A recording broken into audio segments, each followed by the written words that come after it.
Let's start. Welcome, everybody, to the Rye-Town Park Commission meeting of April 19th, 2022. Please rise and join me for the Pledge of Allegiance. Pledge allegiance to the flag of the United States of America and to the republic for which it stands, one nation, under God, indivisible, with liberty and justice for all. Thank you. Josh? I'd appreciate it if we could have a moment of silence for Richard Mecca. Richard is a former deputy mayor who subbed in occasionally on the Rye-Town Park Commission for us. He was an exceptionally hardworking and devoted deputy mayor and member of our city council. And when he performed... So, a moment of respect for him, please. Thank you.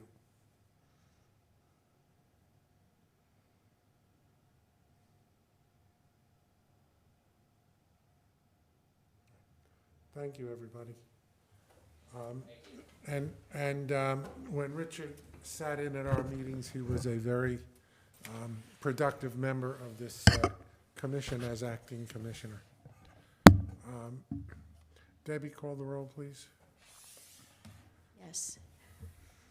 Commissioner Jackson? Here. Commissioner Hurd? Here. Commissioner Cohn? Here. I note that Commissioner Marino is absent, and Acting Commissioner Molino? Here. Just by way of introduction, Mr. Molino is acting commissioner on behalf of the new mayor, Jason Klein, who had a business engagement this evening. Commissioners Mayor Cohn and Councilwoman Emily Hurd are appearing via Zoom. First item is adoption of minutes from March 15th. Unless there are any additions or corrections, may I have a motion and a second? Motion. I'll second. All in favor? Aye. Aye. Aye. All of us, thank you. Is there any public comment on non-agenda items? Not. Our first item of business is a presentation from the Friends of Rye-Town Park for a proposed seating area in memory of Charlie Northshield. Is Diana? Thank you very much. Thank you, everyone. It's nice to be here tonight. Jamie, actually, who's here, had the great idea to start with a few... Diana, could you introduce yourself? Oh, sure. I'm Diana Page. I'm the president of the Friends of Rye-Town Park. I'm joined here tonight by Jamie Jensen, who's my fellow board member. And it's Jamie's idea that we start with a few snapshots of what Rye-Town Park looks like today, this afternoon, actually. So just wanted to share them with you, not only because they're beautiful and it's in bloom and we have all these wonderful things, but because all of these things represent partnerships. The tulips that you see in the right-hand picture were donated by Lucy Burkhoff, who's a local gardener and has been a really consistent friend to the park, and she's donated a lot of hours, plant materials, time, helping us with the gardens. The center photo is the new sort of river of daffodils, if you will, that we machine planted last November. And then on the left-hand side with the sculpture in the background, that was the same volunteer day, and those were all planted by people. It was about 2,000 daffodil bulbs that were planted just by individual volunteers. We had about 100 volunteers that day. So very exciting to see people paying attention to the park, really excited about giving their time, their money, their skills, their expertise to the park. So I love the idea that Jamie had to share that with you. That's what it looks like today. I hope you'll come and see it. So just moving on, as you all probably know, at least I know Debbie thought very fondly of Charlie. Charlie Northshield is a beloved neighbor who passed away just about 1 year ago on April 26th. He's a former Friends of Rye-Town Park board member. He was a teacher in the Rye City School District for 30 years. And even after his board service, he continued to be a friend to the park and maintained the duck feeder for us. So the pond was an area of special interest for him. And the family very kindly designated that we would receive funds in his memory. And so we met with his widow, Liz, last fall. And originally the idea had been that we would have a bench and maybe add some trees or some plants or something around it at the pond. In this site, we decided upon this site after looking at several sites around the pond. And so this site is looking, as you can see, out toward the Long Island Sound. The views are beautiful. And it's Lucy, in fact, who I met with and who had the idea to be a little bit more ambitious. And so we wanted to share the idea with you in concept and see if you like it. But the idea would be in this same location, instead of just doing a standard bench, actually, I'm going to go forward to the next slide. This is a sketch. It might be a little bit hard to see, but that sort of orange curve is a teak bench that's sort of got this natural curve to it. And Lucy's idea in selecting a bench like this was that with so many of the benches, they're straight and you can look outward, but you can't really sit and talk to people. And so this gentle curve of this bench allows for more people to kind of sit and visit with each other. The two gray curved lines that you see are fieldstone walls, masonry walls. They would be small, about 18 feet long, but only 18 inches wide and 24 inches high. And they don't have to go down very deep. We met with one mason today just to sort of see, and Russ Gold was there as well. And they're going to send us schematics in more detail, but essentially they won't have to dig very deep to make these walls secure because they aren't so high. But they will serve two purposes. One is to mirror the same sort of gentle curve of the stone walls directly across the pond. And they'll have the same pillars and be in the same style so that it'll be a nice echo from across the pond. And secondly, there is a road that goes right behind this, which is how you get to the overflow parking. And so these will provide a little bit more safety, as cars are going to be kind of going slowly along that path. In addition to that, we would add 7 new trees to the area, 2 of which would be a native variety redbud, and 5 of which would be a native variety serviceberry tree. There's already one serviceberry tree in the raised flower bed that's there. And then finally, that raised flower bed that I'm talking about is pretty large. It's pretty overrun right now, and the idea would be that we would plant some beautiful native pollinator-friendly flowers so that the entire area right now, if I scroll backward, you'll see is a little bit, in this picture you can't tell, but it gets a little bit muddy, and it just kind of, the gravel road just kind of meanders along there, and it's, it's not much to look at. I think that the changes that we propose, I hope, will create a beautiful shaded seating area with native trees that will provide a pop of spring color. And so I think that, as I think about Charlie and sort of what a gift to the community he was and what a life of service he had, to me this is more befitting than just a standard kind of, benches are great, but this seems like very special for somebody who gave so much of his life to the community and to the park in particular. So we wanted to share this idea with you. It's a little bit of a departure, but we felt like it would be a real improvement aesthetically. And the only other slide that I have here is just to give you an example. So these are actually the masonry walls that are closest to the area. So they're similar in idea. They'd kind of be that low wall with pillars on the ends. They are slightly different. These are the, I think, original walls in the park. The ones that are across the pond you can sort of make out in this picture. Those are really the ones that we would model the new walls after because they would be right across from each other. But same idea, kind of a low wall with 2 pillars on the end, slightly raised. So the other thing that's nice about this area is amazingly, just through all of the great partnerships that really Jamie has started with her knowledge of the community and through Lucy and some of the other friends of the park, the garden clubs and so forth. We've had people volunteer already. I'll underwrite the trees. Lucy wants to underwrite the bench. The little garden club today said, oh, we've got some plants. We'd like to help out with the raised garden beds. So again, I'm kind of really pleased and a little overwhelmed at how many people want to kind of rush forward and help us accomplish these dreams. So that also represents, I think, a nice, a nice way forward for us. So that's really it. We just wanted to give you a heads up and see what you think. If you approve it in concept, we'll continue to pursue it. We don't need funding from the commission. We can underwrite it in its entirety. We just are still collecting, I've got to meet with some masons and make sure you approve of those plans and schematics as they get more specific. No, I think it's a great idea to do that. At some point, we really have to consider a policy for people to commemorate or memorialize other people in the park. We don't want it to be a memorial park Right. for anybody, but somebody like Charlie who gave so much to the park, I certainly don't have an objection to that, and I think that it's a very good beginning. We'll have to flesh out the concept a little bit more, but maybe we can, go forward at the next meeting and Okay. get something substantial and take a vote on it. Okay, sounds great. Josh, Emily, comments from you? I like the idea very much. I like the idea of recognizing Charlie Northshield very much.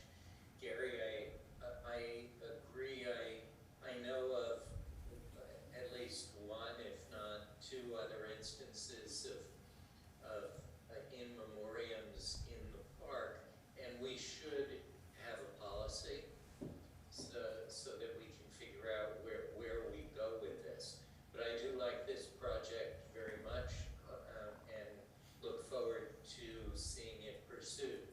Just one thing, small thing that I mentioned, Diana and Jamie, I don't know how long teak benches last. I have a friend who placed a bench in memory of her father in a different park, and that park actually chose a synthetic that they felt would be a longer lasting, more durable than teak. Okay.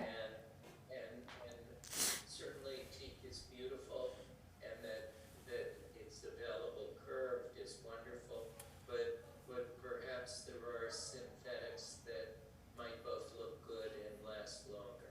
Okay, that's good to consider. We'll look into If that. I'm not mistaken, I think the benches that we've been The resin purchasing ones, yeah.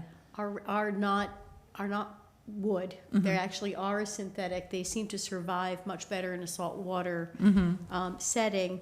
We're actually using them here at Crawford, and before you leave, take a look at the arrangement that we have next to the playground, because Okay. there are two semicircular seating areas Oh, nice. at which we have placed triplet benches, but they're 4-foot benches. So while the benches themselves are not curved, it is a curving impact because there are 3 kind of small benches I got you. that are placed in that semicircle, and that might be something to A way consider. forward. Yeah, okay. Well, the great. model that we know works at Rytown Park, we know where to get it, and it survives. Okay, that's good to know. All right, thank you. It's exciting.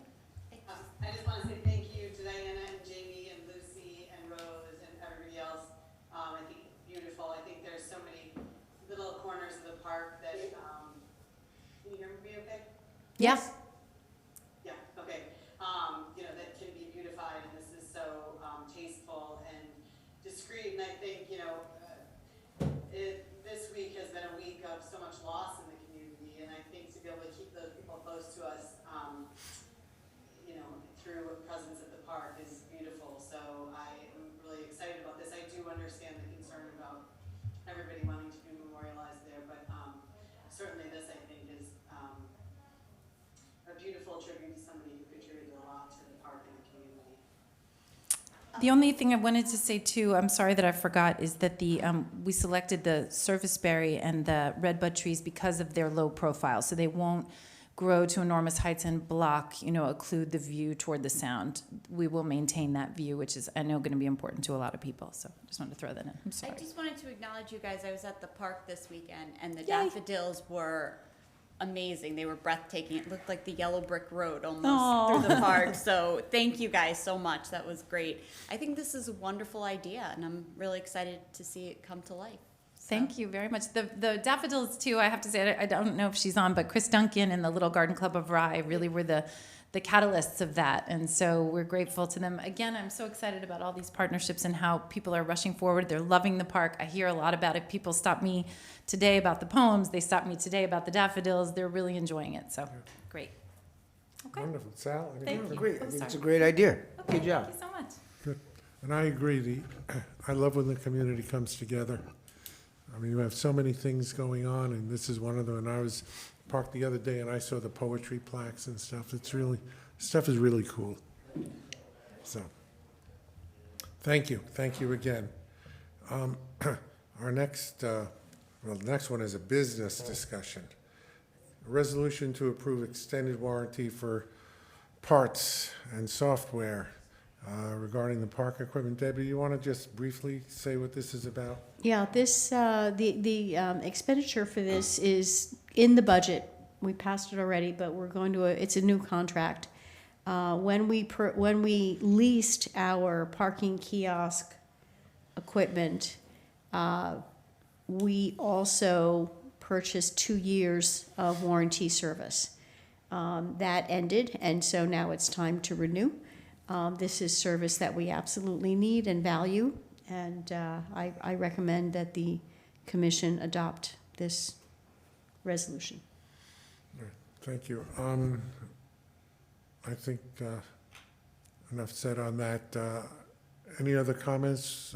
May I have a motion and a second? I'll make the motion. I'll Sec- second. Thank you. Debbie, please call the roll. Pardon me? Yes, Commissioner Jackson, Yes. Acting Commissioner Molino, Yes. Commissioner Cohn, Yes. Commissioner Hurd, Yes. President Zuckerman. Yes, thank you. And now a discussion of our parking fees for Rye-Town Park. The last meeting, we discussed beach fees and parking fees and came to the determination that the only fees that we would be considering raising at this time was the non-resident daily fees, if that was an appropriate move. Debbie, do you have the, Yes. all right. I don't see Russ's memorandum here. You sent, It's on the agenda, but I didn't load it onto that. well, all the commissioners received your memo, which reflected his.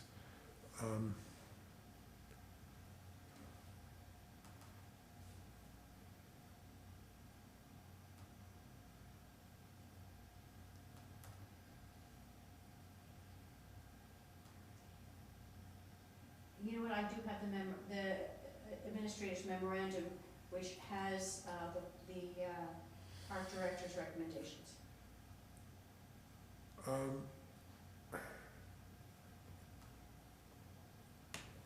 I'm not sure where to go from here because the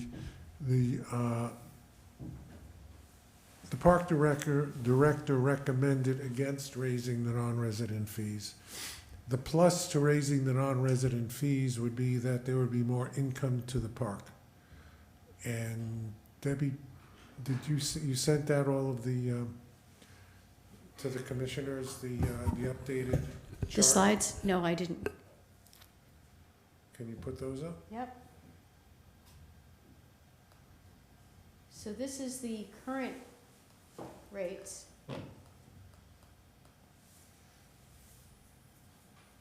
So here are the current daily rates. And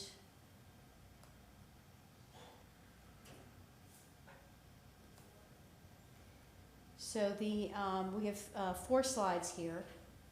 One of the things I wanted to point out is that the restaurant agreement provides that when the non-resident daily parking fees are increased, the restaurant's annual parking credit rises proportionately. In other words, to ameliorate the fact that their customers have to pay for parking when they come to Rytown Park, the restaurant is permitted to give vouchers to their customers as they wish, according to an allowance. Currently, that allowance is $8,000 per season. When we increase the non-resident parking rates, that allowance will increase. So I wanted to make the commissioners aware that as we increase, that's what this chart demonstrates. If we increase rates by $1, then the restaurant's parking credit will go up to $8,800 and change. If we raise the non-resident parking rates by $2, that's credit goes to $9,600, and et cetera. Understood. I'm looking at Alon's information from March 13th, and if I look at the value that could be achieved by increasing all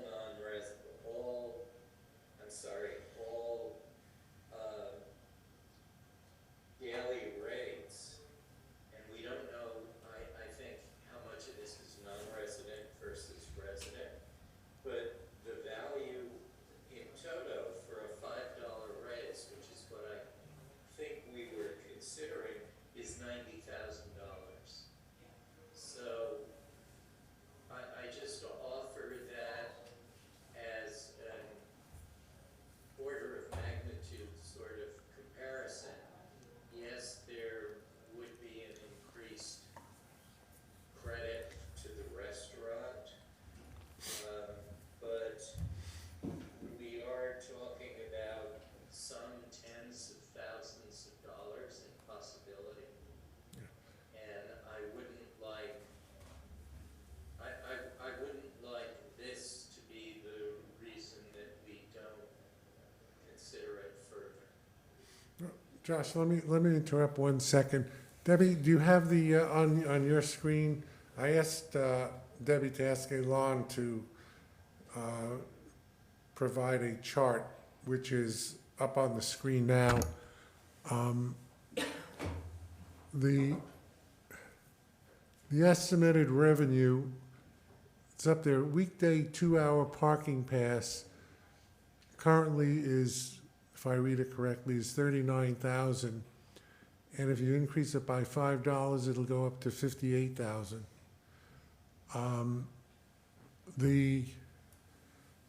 There are similar increases from 42 to 54 for an all-day parking pass, and Debbie, can you scroll that up? Sure. To the other, to the weekend and holiday rates? Yeah. Yeah. Okay, the 2-hour parking pass for weekend goes from, if I'm reading this correctly, 86. Can you make that bigger? Yeah, it is. It's 86, you know, and 86,200 to 86,300 up to 108,900. And similar increases for the rest of it. I want to point out that that we because we have not been collecting, we have not distinguished between resident and non-resident parking for many years. We really don't know the percentage of parked cars that are non-resident versus resident. What we do know is we took an extrapolation based on the beach purchasing of beach passes. So so we know that the percentage of non-residents who bought daily beach passes under given conditions, and we were able to do a sensitivity analysis based on what would happen if the prices go up. So we've got a range of how many residents come to the park versus non-residents, and we basically used that as a barometer for trying to calculate what revenue might be for non-resident. And then Of course, what you're seeing here is a blended rate of the sensitivity analysis for non-residents, while the residents' rates remain the same. That's what this is. So, obviously, as I said before, could you summarize Russ's memo as to his reasons? I mean, obviously, there are several reasons for increasing the rates, the main one being more revenue.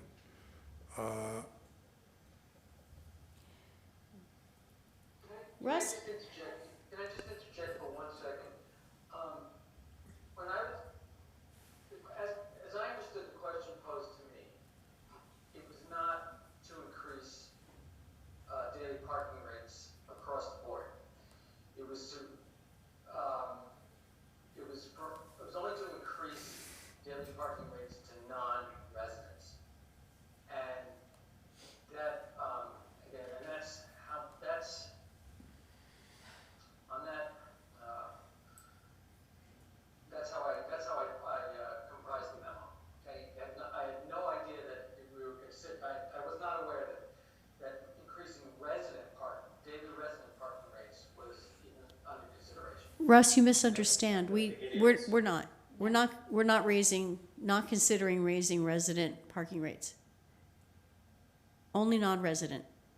Okay, that's not what I'm hearing in the discussion, but okay, I'm glad to hear that. Thank you. The projection that we developed, that Elon developed with me, is basically keeping resident rates the same, and taking a guess at what the revenue would be from non-resident parking sales were the prices to rise. And what was the total, if you would, Debbie, I couldn't see it on screen, the total for a $5 increase for non-resident rates across the board? That is $5. non-resident. You know what? I don't have a chart like that, but we do have Elon with us, so let me ask him. Elon, can you do that for us?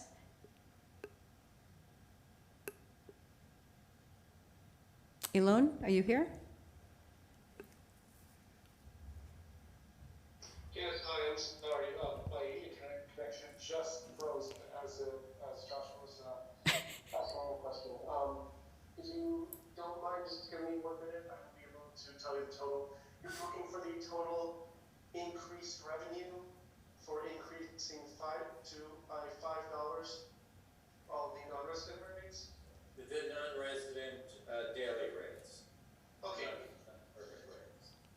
Pardon me, just 1 moment.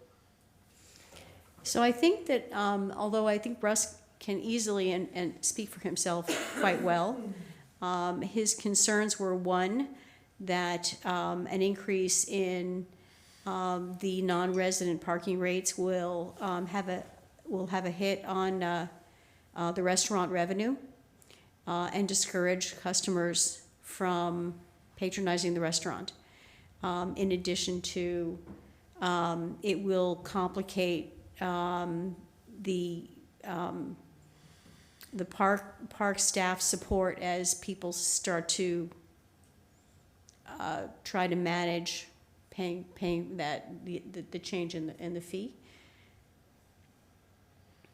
I think my greatest fear with this at the present time,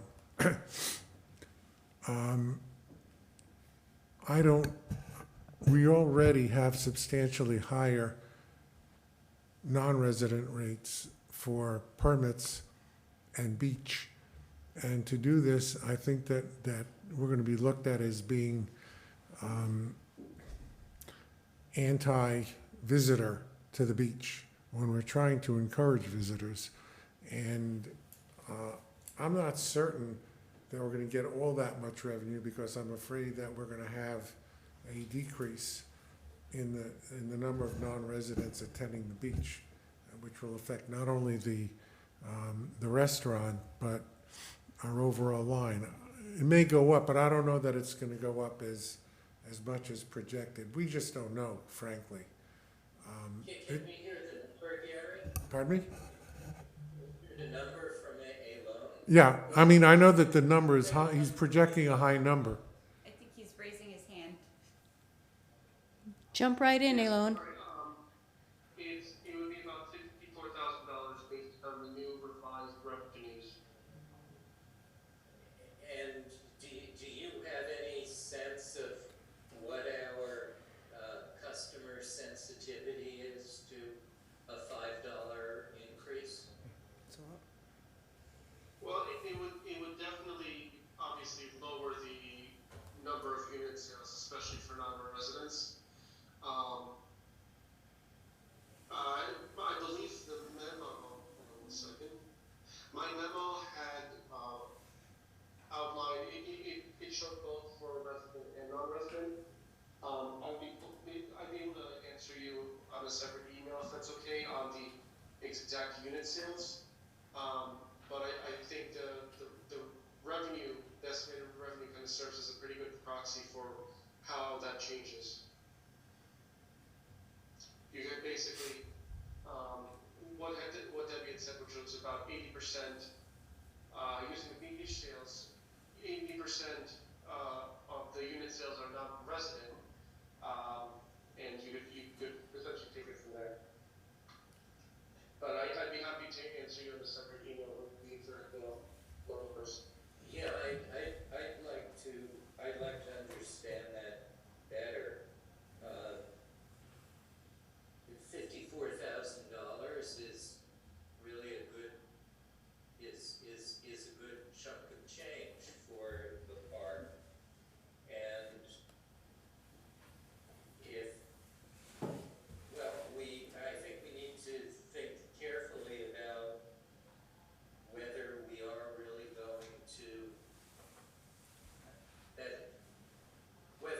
really going to lose business either for ourselves or for the restaurant in a way that offsets it. Now, I thought I had heard in our prior meeting, and this isn't information that I myself have, but I thought I had heard that we were comparatively cheap compared to daily rates at, say, Greenwich, I'm not sure what other beaches, and that we were actually easier to deal with administratively, certainly, than Greenwich was.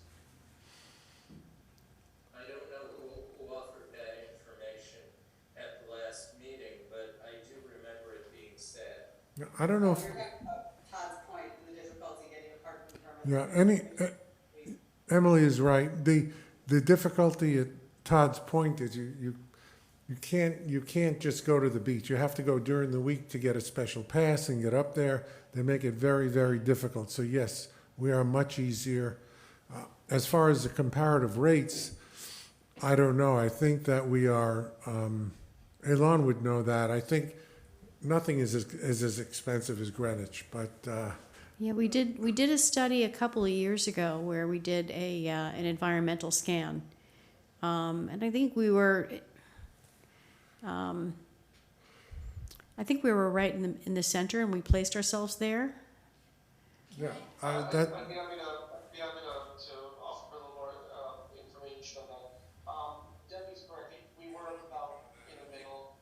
At the time, we had much higher rates, if you recall, and we were probably the highest in the region when it came to public beaches. I don't recall what Todd's point was in comparison to us, but with that environmental scan, we took many similar beaches on Long Island, and for a lot of those beaches, it turns out it was less expensive. It also turned out that with a lot of those public beaches, they are run by the municipalities, meaning it's taxpayer funded as opposed to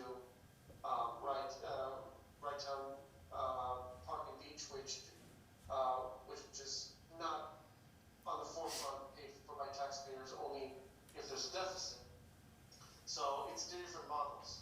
But I'd be happy to take a look and see what Todd's point is and get back to you. Let me- You don't know is if there's a multiplier effect. Let me ask, and I just have a question, what beaches are we compared to? We're comparing ourselves to beaches on Long Island? Are there any local beaches that we're comparing ourselves to? Well, Yes, the there are also the local beaches, Harbor Island Park was on the list, Todd Point, Todd's Harbor Point. Island, several in Westchester, definitely. Okay, because I would be concerned about comparing it to Long Island prices just because logistically, and especially with gas prices the way they are now, it's almost you're better off paying an extra couple of dollars than driving out to Long Island to go to the beach. I would be interested to see what it would be like sans the Long Island prices and where we fit in that range. And I know just from being a resident of Mamaroneck and having the pleasure of going to both Harbor Island and Rytown Park, I think they're two different beaches. Rytown Park is a lot bigger. There's a lot more, you know, kind of as far as the concessions and, you know, the park itself. And so I think it's a different experience, I guess I would say. So With all due respect, everybody, there really, on the Long Island Sound, there is no comparable beach, with the exception of Playland itself, Playland's beach. There's nothing comparable in New York State on the water between Orchard Beach in the Bronx and Playland, and then into Connecticut, to the best of my knowledge, that even comes, that even barely compares. I have a comment from Bobby Harris on the Facebook feed.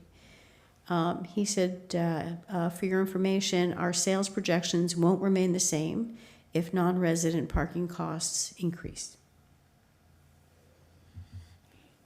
I was going to get to another point that worries me, and that is in order to make the non-resident rate different from the resident rate, we have to have residents sign up. Because in order, basically, it's not a question of increasing the the non-resident rate, although that will be in effect. The residents will essentially be getting a discount at their rate. So they would have to register to be a resident.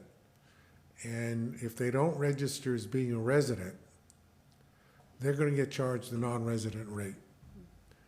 And there's no way you can get around that. yeah. The machines can't just answer a yes or no question because there's no proof. So, as Gary says, and right now, the technology and the education component is just not there. We'd have to start an education program to say if you want resident rates, you have to sign up. And that's not for the permits, because most of the people who go to the beach regularly are going to have permits.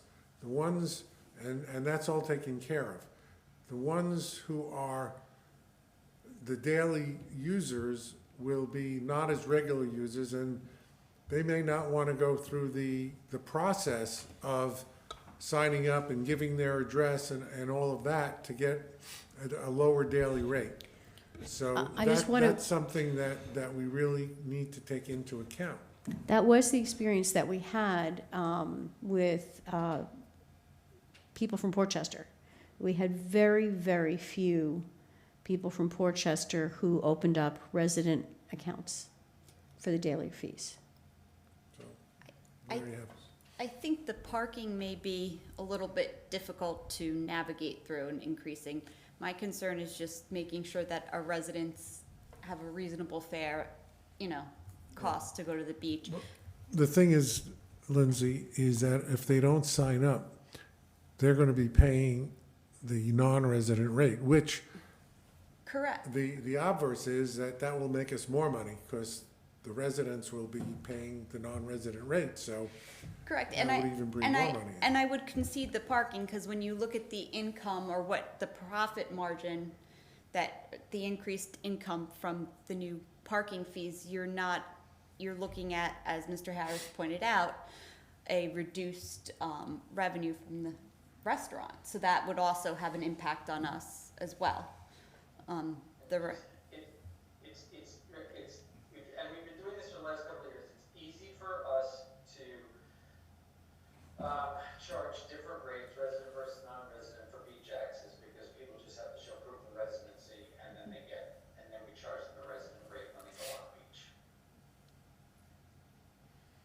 That's simple, unless they insist on using cash, you know. If they use cash, then, again, the machines are not really smart enough to know who's who. Sal, you had something? Correct me if I'm wrong, so a resident who doesn't register can go to the beach, obviously, and they pay the non-resident fee No, unless they show an ID? There's a difference between the beach parking, the beach pass and the parking pass. Okay, let's So do the- the parking first. Forget the beach, because the beach is taken care of. Okay, parking. Just the parking, yeah. So a resident who's not registered pays the non-resident fee, Correct. which is More. $10 more? No. Pull it up, yeah, I apologize, I didn't. And one other question I had was, I received, my family goes there, I don't go that much, they go occasionally, but I guess they got there we didn't get the season pass, we never did, 'cause we don't go that much, maybe twice a year. And at the time, I didn't think it was the value to get a season pass, but we got turned away at 12 o'clock because it was overcrowded. The other thing is, we don't know what kind of revenue is going to generate in the next year. We went through COVID for 2 years. That's another thing. We don't know what these numbers are going to do. People may not want to go to the beach anymore now. We haven't had a normal year. We haven't had a normal year in years, right? So, We're looking at the first normal year out of the last 3. The last normal Potentially. year was 2019.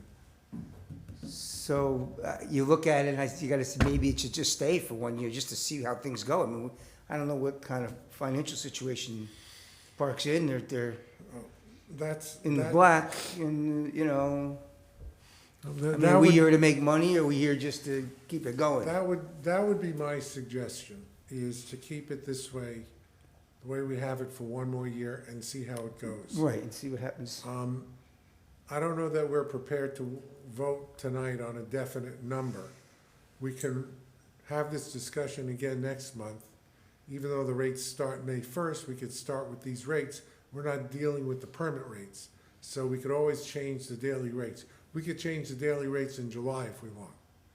So I don't think it's that important. I think it's important to get it right. So may I suggest we table this till next month and discuss it again?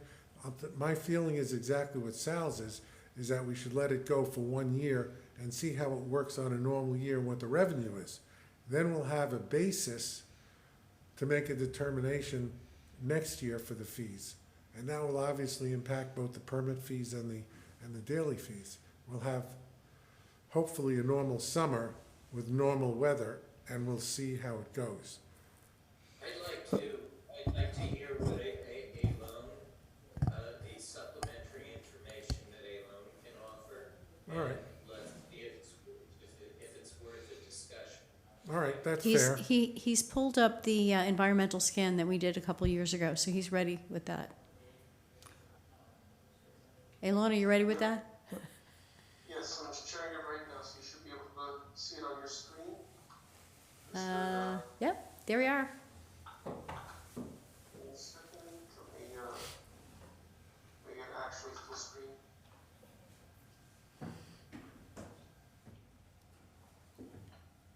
There we go. Okay, so I tried to organize this even back then, where the yellow, the rates and places that are highlighted in yellow are on the lower end, somewhere between $5 and $10. And the blue rows are more in the higher end.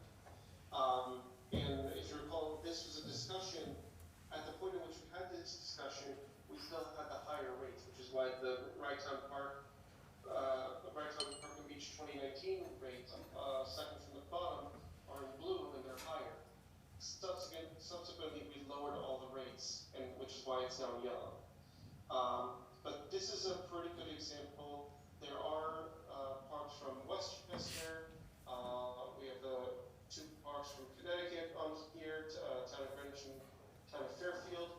I'm not sure if Todd's Point falls into one of those categories. It's Greenwich. Okay, so there you go. So Greenwich is much higher, and that's with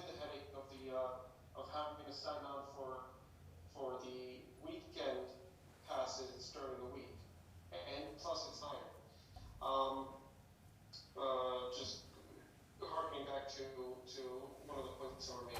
But I wanted to offer this before we move on with the discussion, or if this spurs up any other discussion points that anyone wants to cover.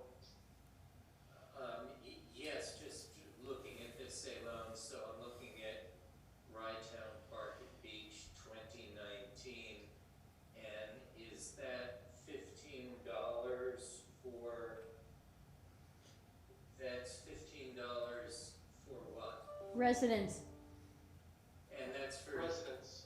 for, that's for daily 2 hours, what is that for? At the time, I believe it was 4 hours. Debbie, you can correct me if I'm wrong. I think that's right.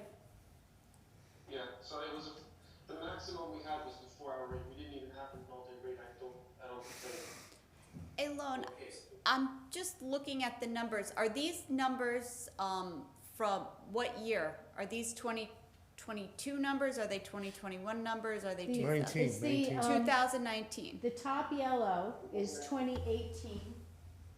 This is 2018. Debbie, can you turn the screen? I can't No, see it I'm from talking here. about the comparable beaches. Those are based on, So the comparable beaches, this is from summer 2019, so it hasn't been updated in almost 3 years. Thank you. We can certainly update it. Thank you. For the next meeting. I mean, Much better. And if this is for something that we don't offer, that is, we've got 2-hour parking passes or all-day parking passes. So it's kind of apples and oranges. I don't know, Debbie, maybe you can answer this question, or Alon. I think this discussion kind of started with the initial budget proposal, where we proposed to increase fees for residents, which the board didn't really think was tenable. And then we sort of have gone down the rabbit hole of, if we increase for non-residents and parking, budgetarily, how would leaving it the way it is impact? In essence, not increasing the cost for residents or non-residents and just going with the previous year's prices. The budget that we adopted has a modest surplus, anticipates a modest surplus. Okay, so, but that was with the presumption that we would increase resident rates? No, it didn't assume an increase in parking rates at all. No, I'm talking about permit, I think. The initial Yeah, budget, if I'm not mistaken. It did assume the increase in, we had models Yeah. for each of those scenarios. So yeah, our budget did include the increase in permit fees. But presumably, if we were to go with this year's cost, we would still be in a good financial situation. As far, Correct. based on the Keep- projections, we Right. can't tell And- the future. Unless it rains. Yeah, well, that's, but I'm just saying. Well, unless it rains, and let's remember our friend inflation. Yeah, Or what? inflation. Oh, Right. That was the big concern, and Lindsay, I think you had raised that. I think that we thought there was a lot of variables outside of our control, so the projections even seemed just, we were cautiously optimistic. But I'm not sure, based on these numbers from, that Elon has pulled up from, excuse me for 1 second. I'm looking at 15, there's no way that we charged $25 for a 4-hour block. That had to be all-day parking. That was all day. Yeah, that had to be all day. The two numbers, The 4 hours reduction and in 20. 2022 is dramatic, I think.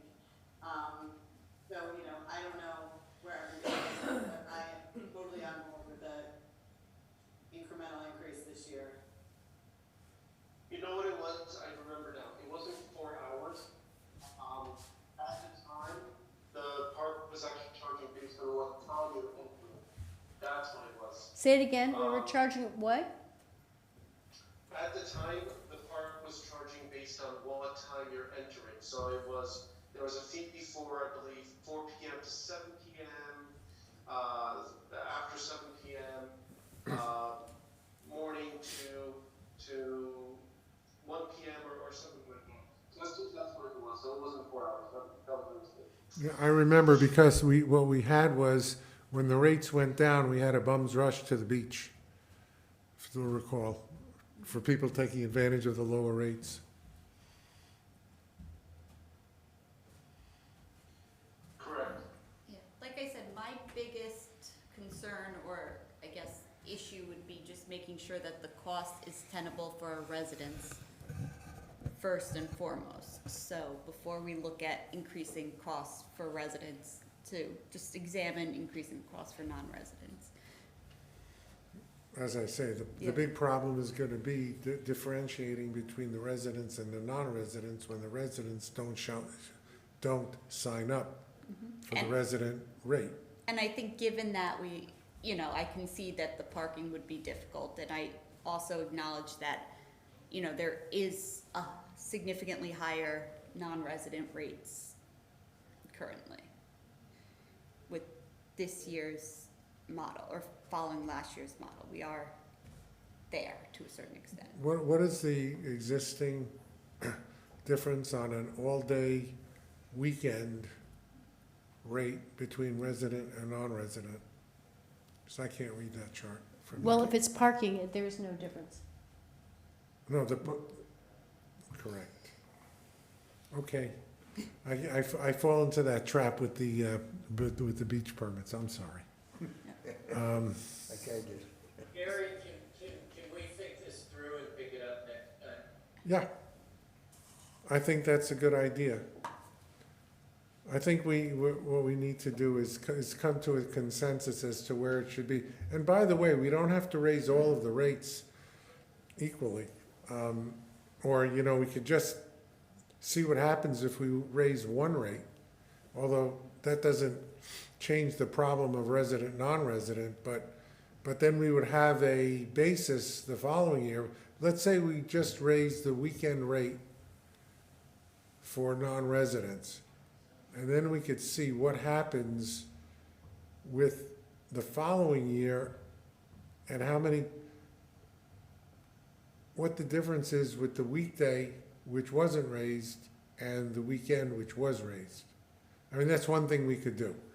But I agree with you, Josh. I think we need to have more thought on it. I don't think we're prepared to vote on a resolution tonight.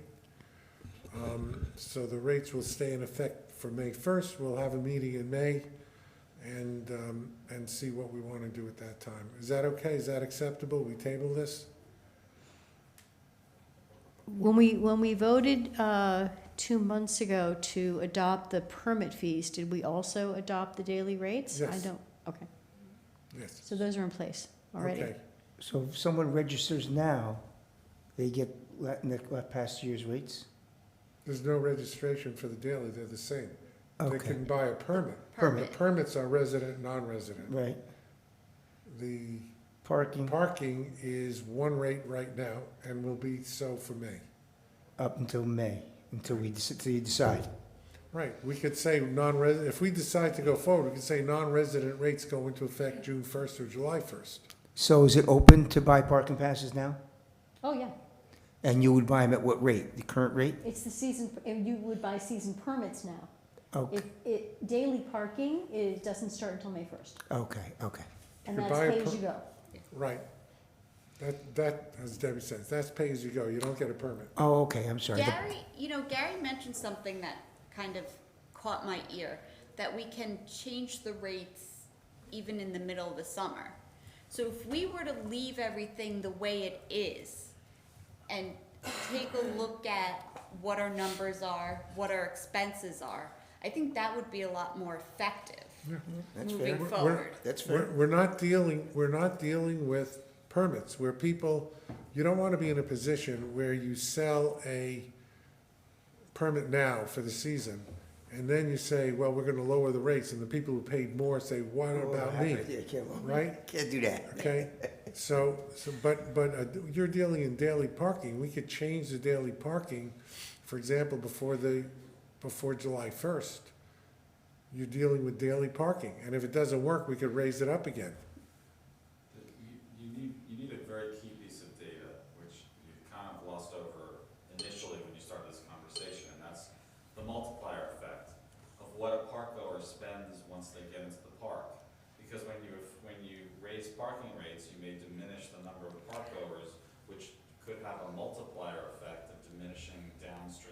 Well, the And downs, the inverse is true. Jeff, But I the just want down- to say you can't be heard because you're not speaking into a mic. Do I want to be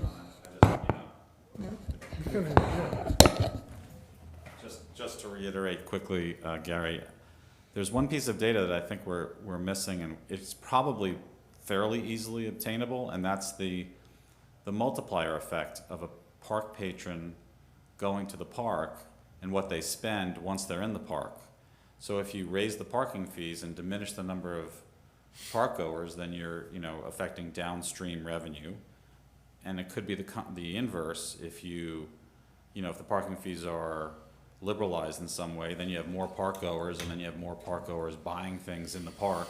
yeah, and the that's thing that they data would you buy is the restaurant mostly, and also possibly the kayak. So it's actually a very limited survey. You could probably obtain that data over the course of a season to figure out, what people on average spend once they go to the park. I think we need some more thought on this. I have, We'll raise it again at the next meeting, and I think that goes back to what Bobby Harris said about his fear. That's intuitive to him. And there's more discussion on, Hold on, wait. Jamie wants to say something. Hi, Jamie Jensen, 588 Forest. I live across a park, and I've been watching this for 12 years. I think Bobby Harris has a point. I think that residents and non-residents who don't think to go to the park but a couple times of the year, but might go to the restaurant or might come down for an event, should not have their 2-hour rate increased, whatever non-resident or resident. I think that we need to separate that out from all-day beachgoers, because you have enough residents and non-residents that are not going to go through the registration process if they just want to go to Barley Beach House or show up for a Pride March or show up for a Poetry Path event or something that's a one-off that's really important to building community and supporting our restaurant. So I would recommend, whatever you discuss, that you at least keep the 2-hour as it is for both residents and non-residents. That's a good point. That goes back to what I said earlier, is that we don't have to raise all the rates at the same time. We could raise 1 or 2 rates if we decide to go in that direction and see what happens. Excellent point, Jamie. Thank you. Debbie, what do you have from the public? I have two people. One is Bobby Harris. The other is Mark Masters. Bobby writes, he apologizes for not being here tonight. He has a 3-month-old at home. Congratulations. And Mark Masters says, why exactly is this being considered? Bobby Harris says, changing the rates in the middle of the summer is really tough on our customers and events. Mark Masters agreed with Bobby. Mark Masters says, has anyone thought about the long-term ramifications on our business? I guess he means the restaurant. Bobby Harris says, we've been planning for a successful summer all winter, and it was a long winter. And now, 2 weeks before the park starts, I would have to reach out to every event attendee and private party, letting them know the price has changed and it's out of my hands. It doesn't make the restaurant look good. All right, thank you.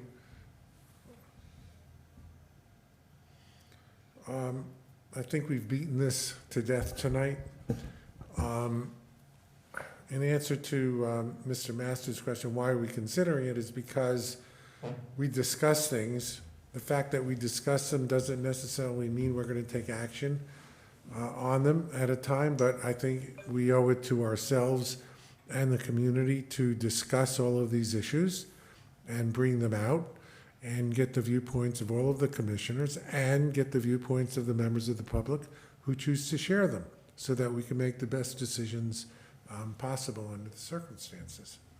Yeah, So- very, and just to, I empathize with the restaurant, but we have had a conversation since we adopted the budget that we were gonna revisit this, so this isn't a surprise, this isn't something, new. I wanna support the restaurant, but I feel like we have to make sure that we're able to run the park. So I appreciate the comments.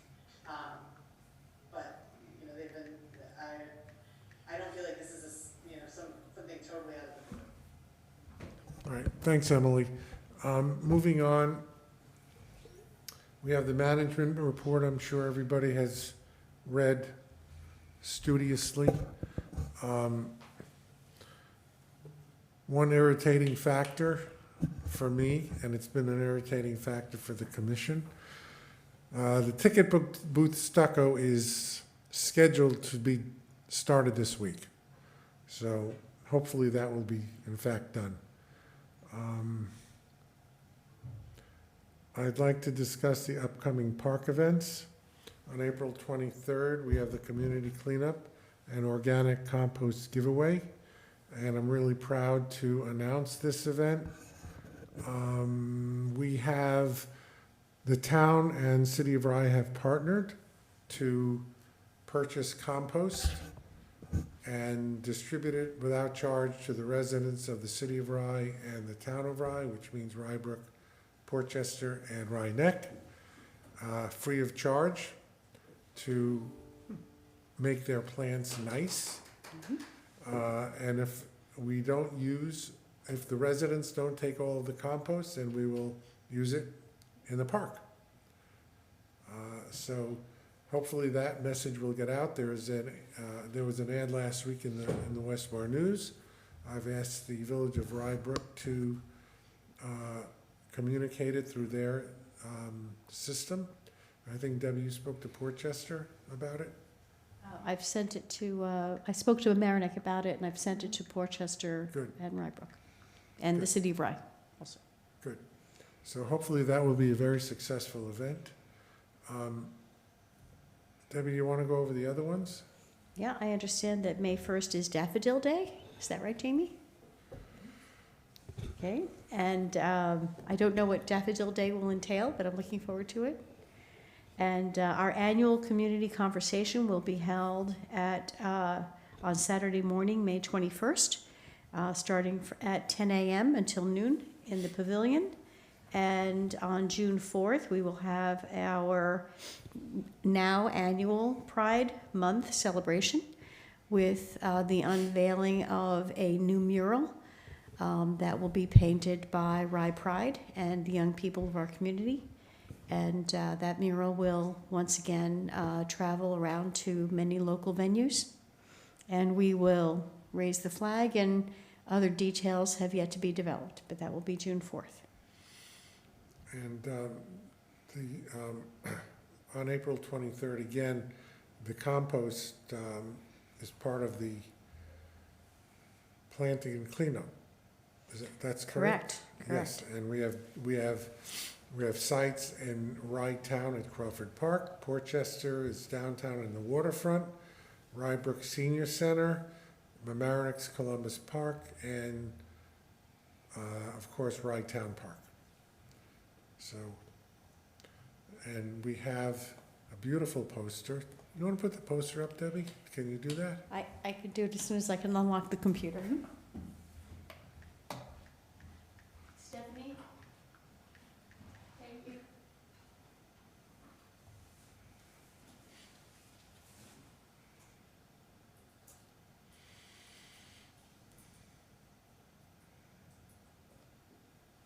Thank you.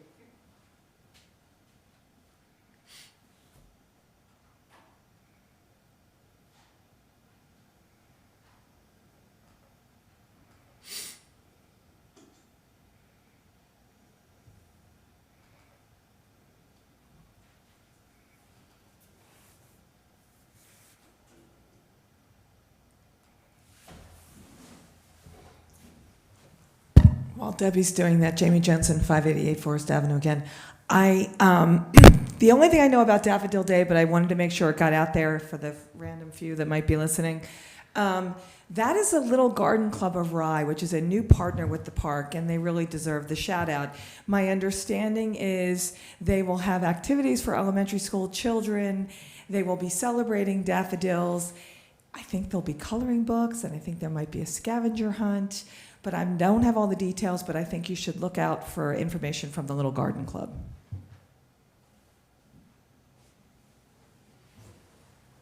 I don't think I can bring up the flyer.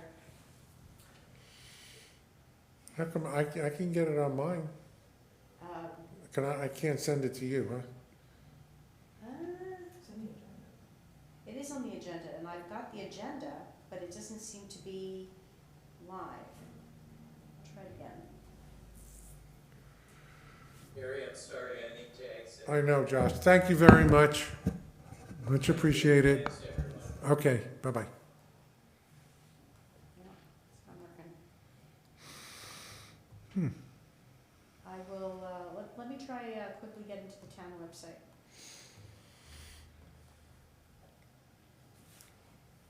Gary, in the interest of time, can we discuss the wall while she's pulling up? Which wall is that? The The one that's falling the down? one that's falling down. Yes. Um, Do we have a status on that? And The status is that we are having borings done next week by the geotech. Just FYI that we, as far as trying to get money for that and other things, we have communicated the Congress of the United States is now allowing what they call member items. And we have made application to both Senators Schumer and Gillibrand and to Congressman Bowman and Congressman Jones with a list of things that we would like to have funded, and the wall is one of them. The parking lot, the coping over the seawall near the promenade that's falling down, all of those are on the list.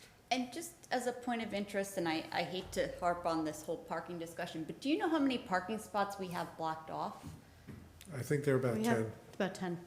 So that's a loss of revenue too. So Yes. Yeah, and I would also point out, it's also many of our handicap parking spaces. Not all of them, but a strip of them. I do have the, There it is, it's up. Yep.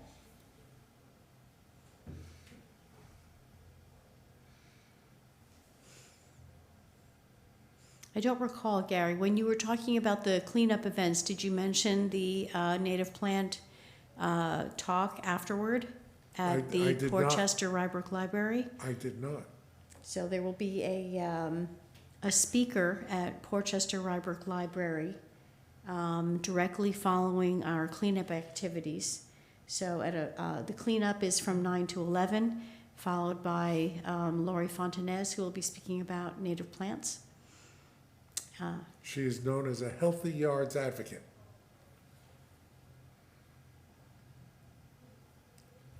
So, any final comments from the commissioners? If not, Emily, any final comments? No. Okay, may I have a motion to adjourn? I'll make the motion. Second. All in favor? Aye. Thank you. See you next month.